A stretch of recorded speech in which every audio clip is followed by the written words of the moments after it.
for Cork footballers. Now, to just reiterate the story, I'm sure you've heard it earlier on. Cork, of course, big winners in the Munster final replay against Tip today, but an issue over the number of substitutes that they've used. Pat Spillane, you're only allowed to use 20 in the panel altogether. It appears they used 21. The rule says that the penalty is forfeiture of the match. This is the big issue tonight. Now, the chairman of the Munster Council, Christy Cooney, revealed that the Munster Council will have to wait on the referee's report from this afternoon's Munster final replay, and only then will the matter be dealt with. The little lifeline that we're hearing tonight from Cork is that they know they're in trouble in this game, and that there's the possibility and the hope that Tip might offer them a replay. What's your final view on it? It sounds like an Irish solution to an Irish problem, you know.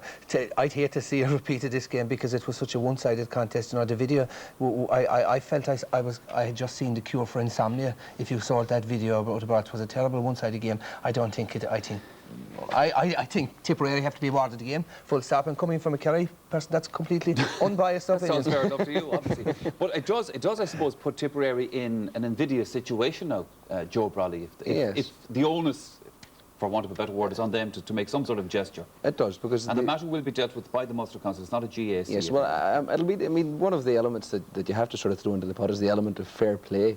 And it's clear Tipperary won't want to take the game in these circumstances. They don't...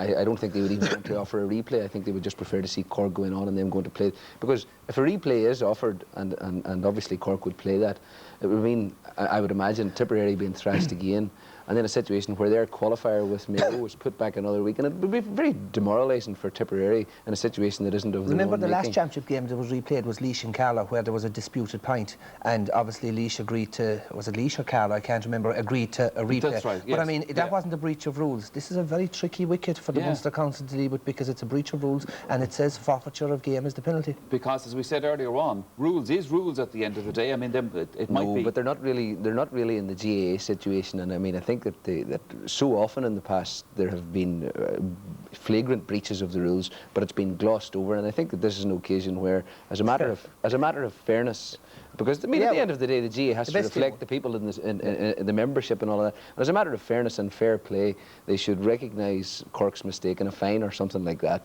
But allow them, because it's a pure technicality, it made absolutely no difference to the outcome. And I mean, I think it would be ridiculous to expect Cork not to be going on as Munster champions into the All-Ireland quarter-final. All right, gentlemen, that's our final word then on that. Now, for